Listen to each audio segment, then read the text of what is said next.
January 15th, 11:00 a.m. The Rose Garden looked like a postcard, but it felt like a courtroom. Cameras were stacked 3 deep. The president stepped up smiling like he already knew the ending. A congresswoman stood 15 feet away, invited for optics, braced for applause. What happened next wasn't a press conference. It was a live, irreversible trap. January 15th arrived in Washington with a clarity that felt almost intentional. The kind of cold, bright morning where every line looks sharper and every movement feels exposed. The Rose Garden sat pristine under a pale winter sun, white columns glowing, flags still, cameras humming softly as if the building itself knew something unusual was about to unfold. At exactly 11 a.m., the President of the United States stepped toward the podium, shoulders squared, expression controlled, projecting the confidence of someone who believed the narrative was already set. This was not a rally and not a debate, but it also did not feel like a routine press briefing, despite the familiar setting and familiar faces. What made the air tense was not the weather or the crowd, but the sense that the agenda being sold to the press was not the agenda that would actually be delivered. Standing at the center of the frame was Donald Trump, back in the role he knows best, dominating the visual space and the moment, with practiced ease. He looked every inch the showman turned executive. Measured pauses replacing applause lines, the cadence slower and more deliberate than the one he uses on the campaign trail. Behind him, the White House served as more than architecture, functioning as a visual reminder of institutional authority, history, and the weight of the office speaking. Trump did not rush, because he rarely does when cameras are live and expectations are high, preferring to let anticipation work in his favor. The scene suggested preparation, not spontaneity, and intention rather than impulse. Off to the side, close enough to be seen but not close enough to share the podium, stood Ilhan Omar, invited as a participant rather than an observer. Her presence alone signaled that this event was not simply about policy, but about accountability, perception, and power inside modern American politics. Omar arrived expecting a familiar script, one she had navigated many times before, involving statements, counterstatements, and predictable lines of partisan response. She was positioned carefully, both physically and politically, close enough to matter, but not enough to control the flow of what was about to happen. The optics suggested cooperation, but the silence between movements hinted at something far more confrontational. The press corps filled the garden with an energy that felt different from ordinary briefings, less conversational and more alert, as if instincts were already firing. Major networks had sent more people than usual. Producers whispering, anchors scanning faces, correspondents watching body language instead of notes. This was the kind of gathering that signals a turning point, the moment when coverage shifts from reporting an event to reacting to it in real time. No one yet knew the direction, but everyone sensed that the stakes were higher than a standard policy announcement. When millions are watching live, uncertainty becomes pressure, and pressure changes behavior.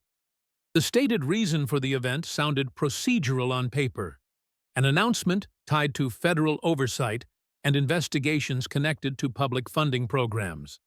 In Washington, those phrases are common, often delivered with caution and filtered through layers of institutional language. But this time, the framing did not match the mood, because the setup itself placed a sitting president and a sitting member of Congress into direct visual opposition.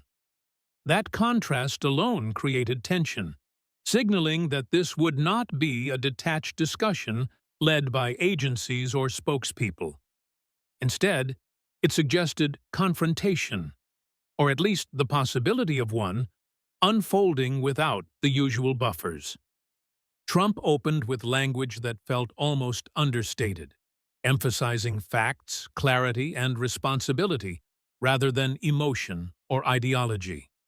The tone was calm enough to feel deliberate, a strategic choice that made each subsequent statement land with more weight.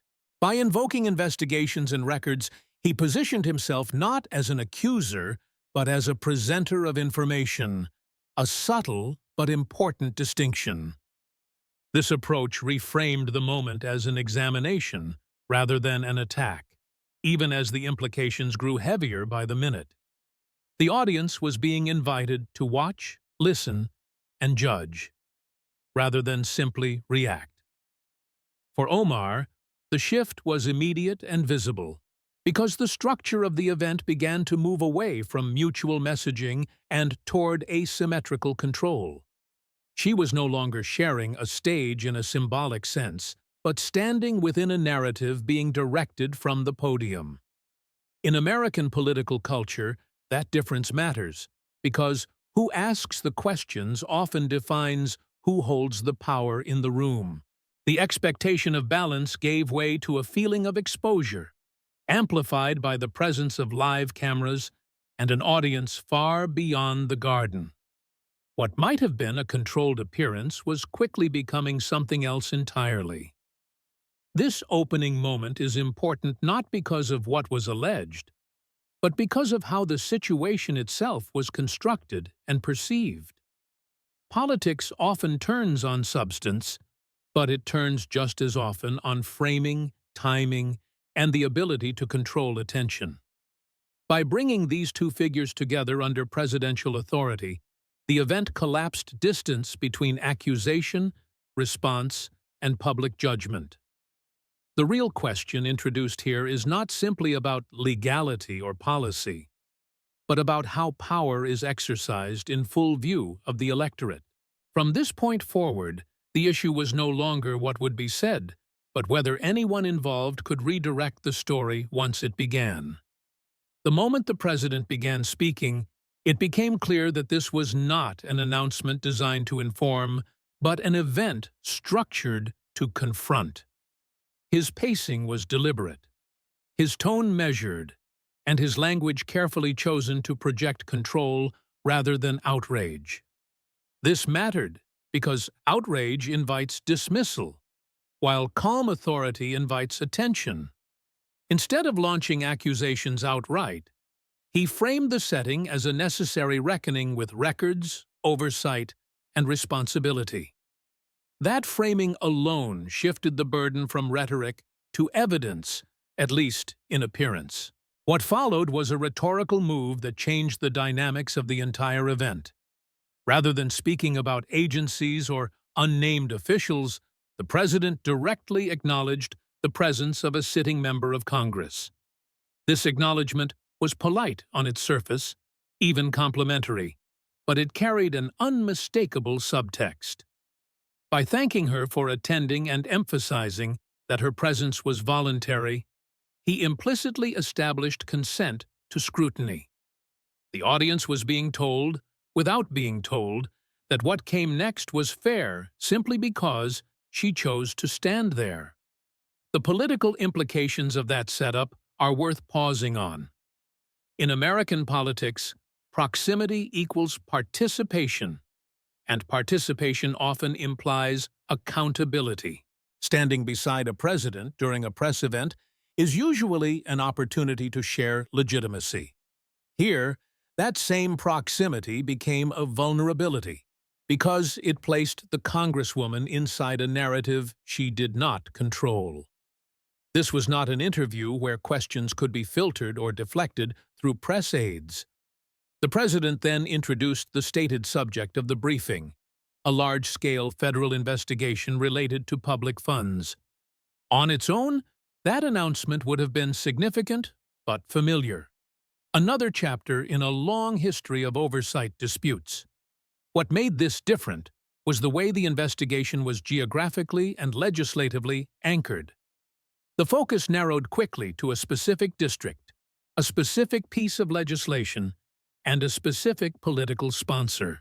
At that point, the story stopped being abstract and became personal. This is where the tension escalated from political theater into something closer to a public cross-examination. The president did not accuse the congresswoman of committing crimes. Instead, he asked whether she knew the consequences of legislation she supported. That distinction is subtle but crucial because knowledge is easier to question than intent. It allows suspicion to grow without requiring proof of motive. By framing the first question as a binary choice, the president boxed the response into a narrow corridor. Yes implied awareness and potential negligence.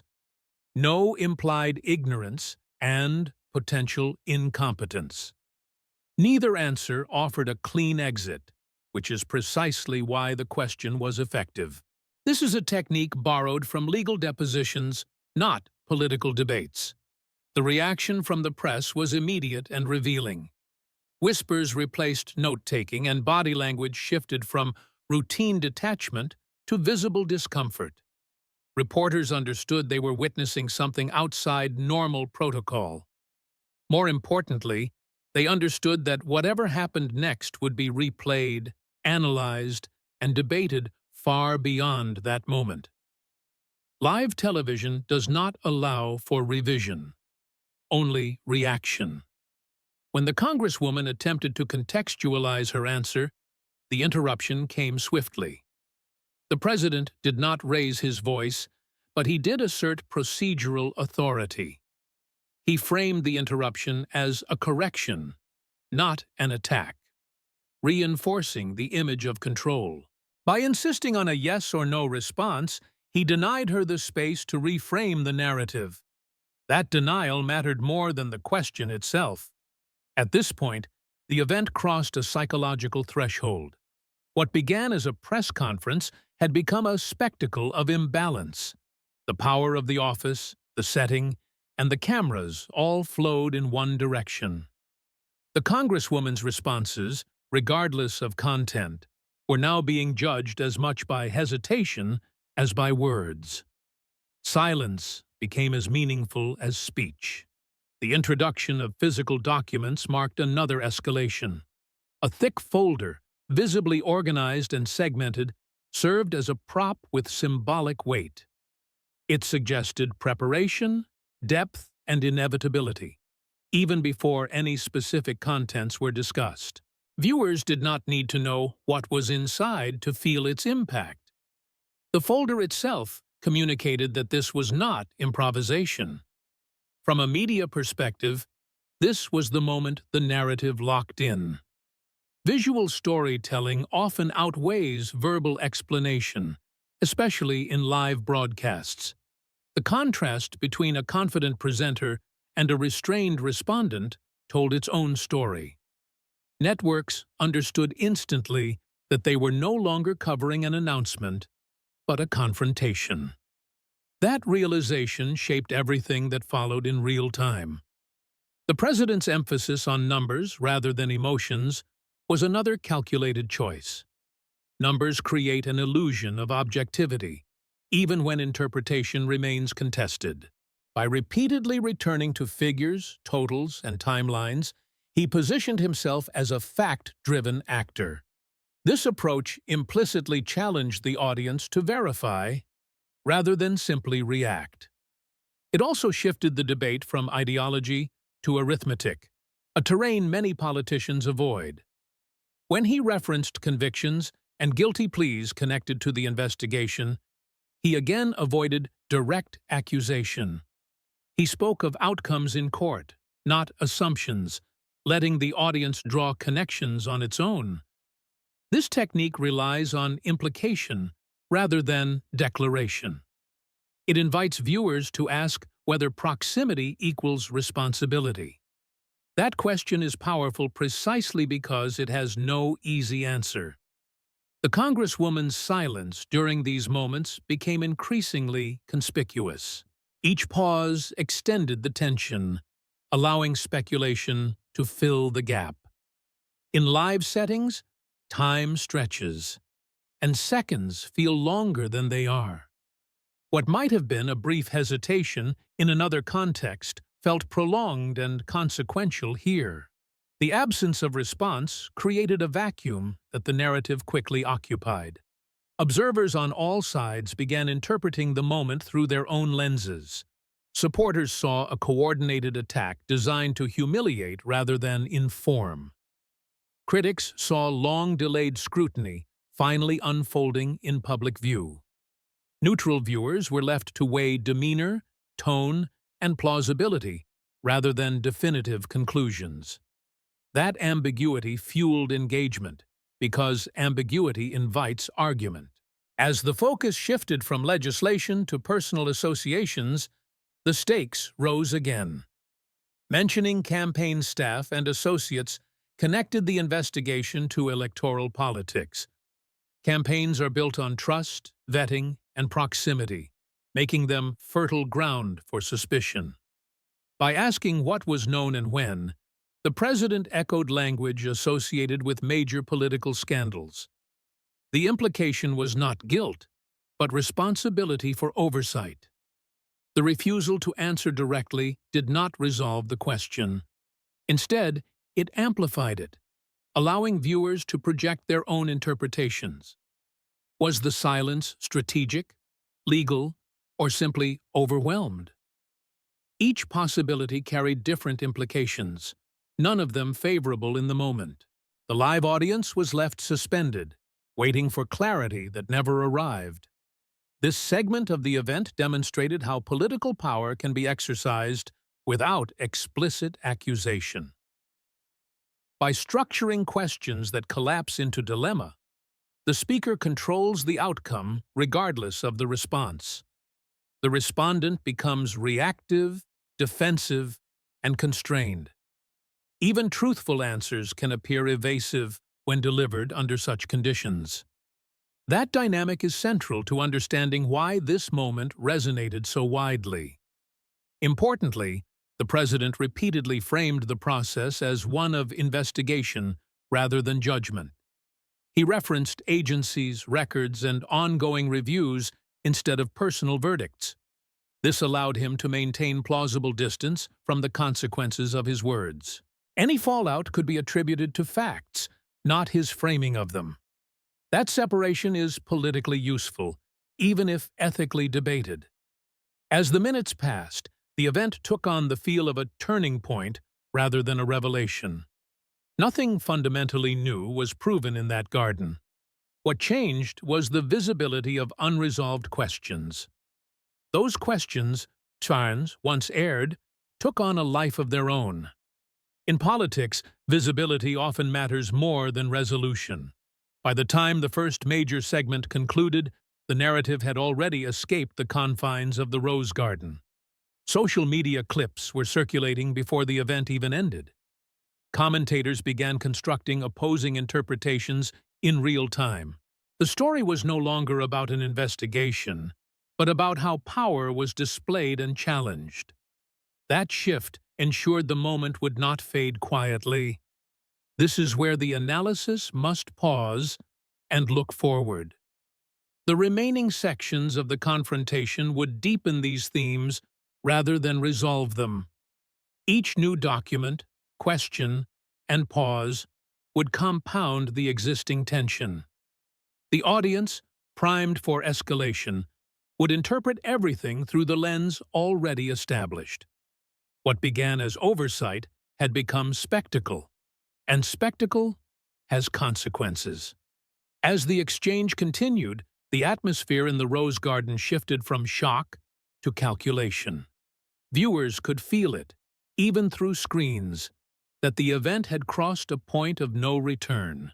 This was no longer about whether the questions were appropriate, but about what unanswered questions now meant politically. Once doubt enters the public record, it rarely leaves quietly. Instead, it multiplies, feeding commentary, speculation, and long-form analysis like this one. The president's next move was not louder language or sharper insults, but escalation through structure.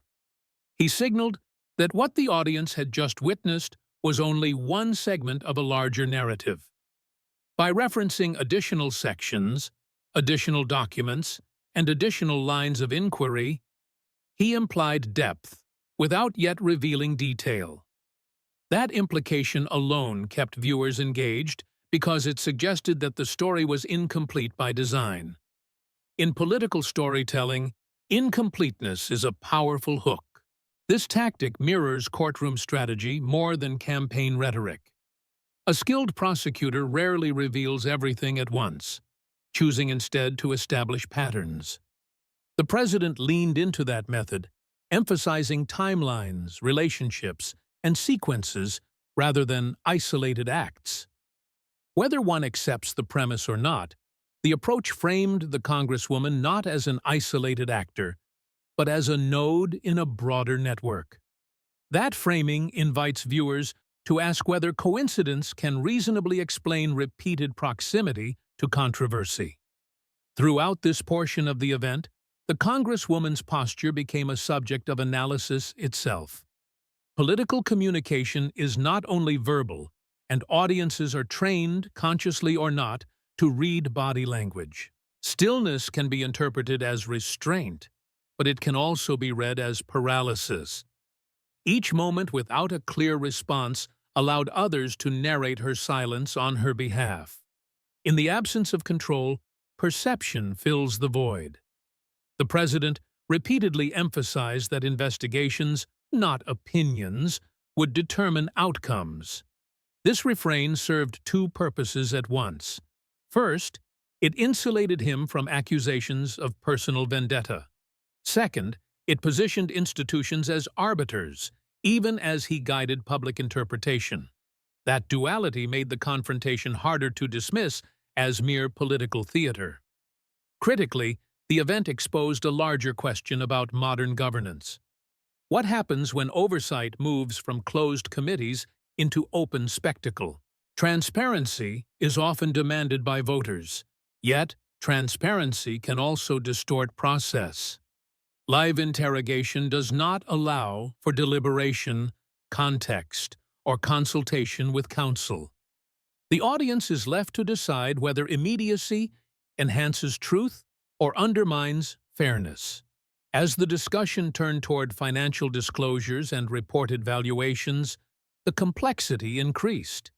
Financial forms are notoriously opaque, even for professionals, let alone the general public. By presenting contrasting figures without exhaustive explanation, the president simplified a complex issue into a moral question. Discrepancies became symbols rather than technical matters. That simplification was effective, but also controversial. Supporters of the Congresswoman argued that financial disclosures represent ranges, estimates, and evolving assets. Critics argued that drastic changes demand explanation regardless of technical allowances. The confrontation did not resolve that debate, but it ensured that the debate would continue publicly. Once again, the absence of immediate clarification amplified suspicion rather than easing it. In politics, unresolved numbers often linger longer than proven facts. The media response evolved in real time.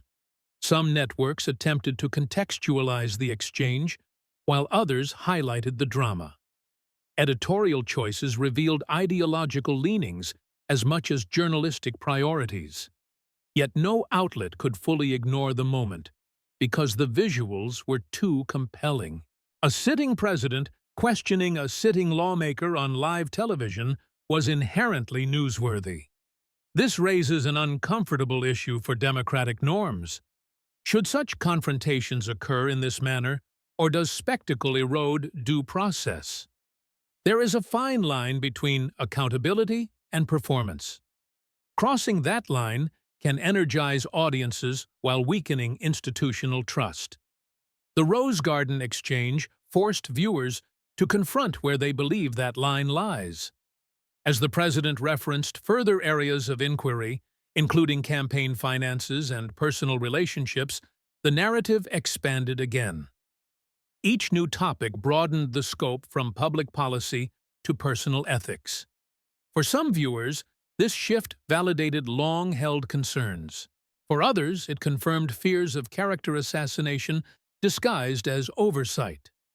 Both interpretations gained traction, fueling polarization. The Congresswoman's limited responses continued to shape perception more than content. Her restraint could be read as strategic, preserving legal options. It could also be read as inability to respond under pressure. Live audiences rarely grant the benefit of legal nuance.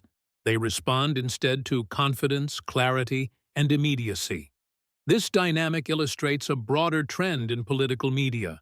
Complex issues are increasingly reduced to moments, clips, and expressions. The substance of investigations often unfolds slowly, quietly, and out of view. Public opinion, however, forms instantly, driven by first impressions. The Rose Garden event became a case study in that imbalance. As the event progressed, it became clear that no definitive resolution would occur on camera. There would be no confessions, no immediate exonerations, no legal conclusions. What would remain was a series of questions now embedded in public consciousness. Those questions would follow the Congresswoman beyond the garden, beyond the day. They would shape coverage, commentary, and political calculus going forward. The president's closing posture reinforced this outcome. Rather than declaring victory or issuing demands, he emphasized process and continuation. Investigations would proceed, agencies would review, records would be examined. This language framed the confrontation as a beginning rather than an end. That framing ensured longevity, keeping the story alive rather than closing it. From an analytical standpoint, the most significant aspect of this moment was not any single claim. It was the shift in who controlled the narrative and how quickly that control changed. Political figures often rely on predictability to manage risk. Here, unpredictability was weaponized, intentionally or not. The result was a destabilizing moment for all involved. For viewers, the event functioned as a mirror, reflecting their existing beliefs. Those distrustful of the Congresswoman saw confirmation. Those distrustful of the president saw manipulation. Few were converted outright, but many were energized. In the attention economy, energy often matters more than consensus. As coverage continued in the hours and days that followed, the immediate spectacle gave way to slower analysis. Legal experts debated the propriety of the exchange. Ethics commentators questioned the blending of investigation and performance. Political strategists assessed the damage and the potential advantages. The Rose Garden moment became reference point rather than headline. In the end, the main body of this story is not about guilt or innocence. It is about exposure, power, and the risks of governing in full view. When institutions collide publicly, trust is tested on all sides. The consequences of that test rarely align neatly with partisan expectations. They unfold over time, shaped by memory as much as fact.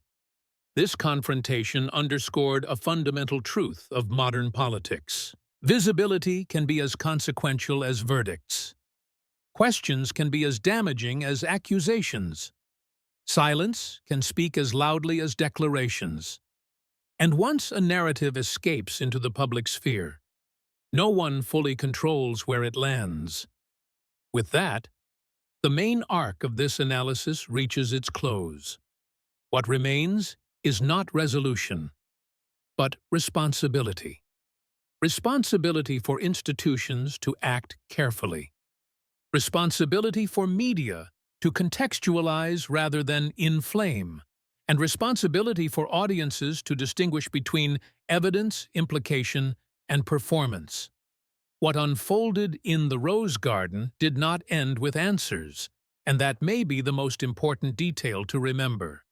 There was no verdict delivered, no confession extracted, and no formal judgment rendered in that public space. Instead, what lingered was a carefully constructed moment where authority, visibility, and uncertainty collided. The absence of closure was not accidental, because closure would have narrowed the debate rather than expanded it.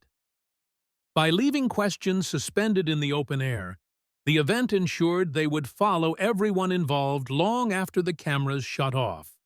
In politics, uncertainty can be more powerful than certainty when it forces people to interrogate their assumptions. Those who watched were not asked to agree, but they were compelled to notice. Notice the imbalance of power, the choreography of the exchange, and the way silence reshaped interpretation. Notice how institutions appeared simultaneously strong and fragile in the same moment. And notice how quickly a procedural announcement became a referendum on trust itself.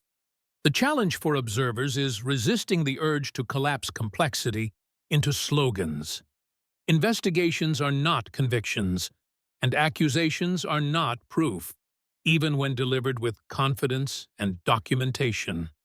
At the same time, repeated patterns of unanswered questions cannot simply be waved away as coincidence. This tension is uncomfortable, but discomfort is not the same as injustice. It is, however, a test of how seriously accountability is taken when it becomes politically inconvenient. One of the central issues raised by this moment is whether public confrontation strengthens democracy or corrodes it. Transparency is often demanded by voters who feel excluded from opaque processes. Yet transparency performed as spectacle can distort understanding rather than clarify it. When accountability is televised, it risks becoming entertainment rather than examination. The audience must decide whether visibility alone is enough to justify the method. Another question that remains unresolved is who bears responsibility for the consequences of public doubt. Once allegations enter the public sphere, they do not remain neutral facts awaiting verification. They shape reputations, careers, and public trust in real time. Even if later clarified or disproven, first impressions often linger longer than corrections.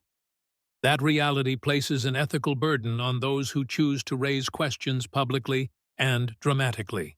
At the same time, there is an equal burden on those who hold power to explain their actions clearly and promptly. Silence can be strategic, but it also invites interpretation that may not be fair or accurate.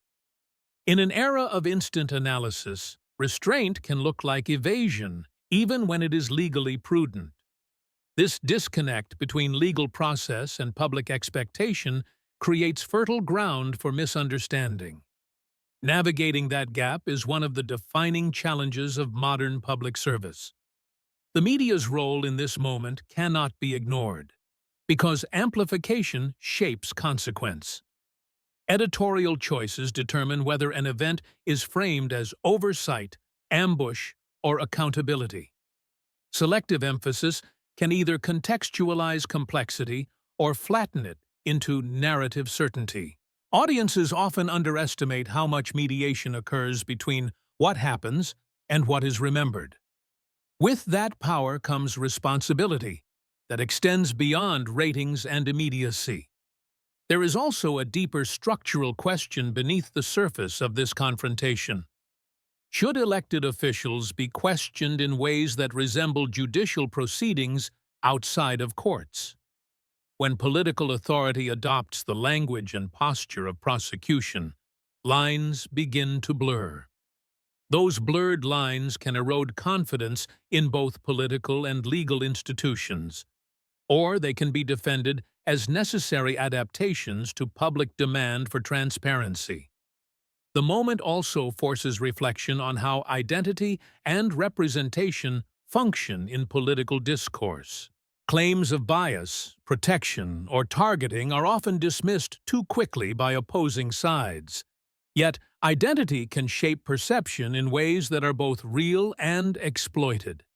Separating legitimate concerns about prejudice from strategic use of identity as insulation is difficult. That difficulty does not disappear simply because it is uncomfortable to address. What makes this episode endure is not what was proven, but what was exposed about process. Power was exercised openly, not subtly. Control of the narrative was asserted, not negotiated. And the public was invited not to deliberate, but to react. That invitation carries consequences that extend beyond any individual involved. As days pass and institutions move at their slower, methodical pace, the spectacle will fade, but the questions will remain. Investigations will either substantiate claims or quietly narrow them. Political careers will adapt, recalibrate, or conclude based on forces both visible and unseen. Public memory, however, will retain the image of confrontation more vividly than any subsequent filing. This imbalance between memory and process is where democratic tension often resides. For citizens, the temptation is to treat such moments as validation of existing beliefs. Confirmation feels satisfying, especially in polarized environments. But satisfaction is not the same as understanding. Understanding requires patience, skepticism, and a willingness to sit with uncertainty. Without those qualities, accountability becomes indistinguishable from performance. The larger issue at stake is not a single figure or event, but a pattern of how power is exercised in public view. When leaders choose confrontation over deliberation, they reshape expectations for governance. That reshaping can normalize spectacle as a substitute for institutional rigor. It can also pressure future actors to escalate rather than restrain. Once that cycle begins, it is difficult to reverse. Ultimately, this moment asks viewers to confront their own role in the system. Do we reward clarity even when it oversimplifies? Do we demand accountability only when it targets our opponents? Do we confuse confidence with truth and silence with guilt? These questions are not abstract because they shape the incentives of those who seek power. There is no final judgment offered here, because judgment belongs to processes larger than any single broadcast. What can be offered instead is a challenge to think carefully about what we are witnessing and why it resonates. Democracy depends not only on institutions, but on the standards citizens apply to those institutions. If those standards shift toward spectacle, institutions will follow. The unresolved question left in the wake of the Rose Garden confrontation is this: when power is exercised in full public view, are we evaluating it as responsible oversight, or are we rewarding the performance that makes us feel certain before the truth is fully known?